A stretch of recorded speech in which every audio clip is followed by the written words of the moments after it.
Ang akalang meeting lang daw, homecoming party pala mula sa Sparkle family para sa Big Four Kapuso housemates.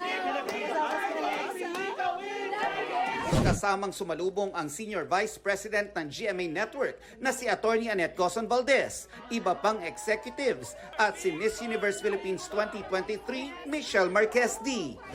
Bago yan, nagsama-sama kagabi sa bahay ni Kuya ang housemates at buong team ng Pinoy Big Brother Celebrity Collab Edition para sa isang fun-filled reunion.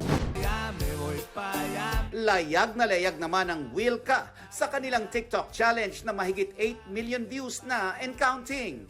Sa GMA Integrated News interviews, diretsahang nilinaw ni Will Ashley ang tila love triangle na nabuo sa PBB House sa pagitan nila ni Bianca De Vera at Dustin Yu. To be honest, wala pong naging triangle talaga sa loob ng bahay. Alam po lahat ng mga housemates yan.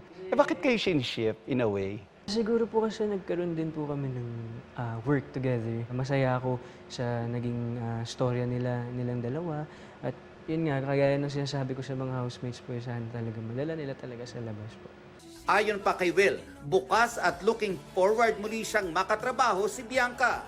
Sa interview na ikwento rin niya ang ilang struggles sa loob ng bahay ni Kuya as an introvert.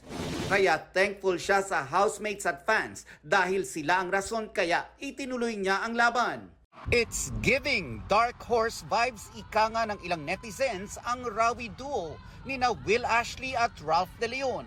Matapos silang itanghal na second big winners ng kauna-unahang PBB Celebrity Collab Edition. Meron man po akong ginagawang isang bagay, gusto kong ibigay talaga yung 100% best ko.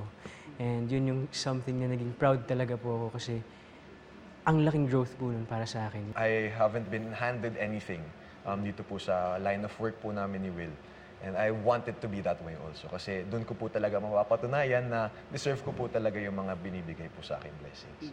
Extra special din ang PBB journey ng kanyang kaduo na si Ralph na dati nang na-evict sa bahay ni Kuya pero nakabalik. Naging bukas din si Ralph sa ilang comments ng netizens. Ako, prepare ko na din po yung sarili ko for the worst case scenario, which also natutunan ko po actually doon sa loob ng bahay na hindi po talaga maganda yung palagi mangyayari.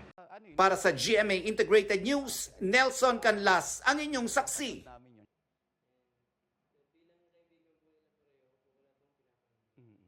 Gumpayan nyo yung 100 plus days. Unahin ko si Ralph. If there's somebody... Mga kapuso, maging una sa saksi. Mag-subscribe sa GMA Integrated News sa YouTube para sa iba't ibang balita.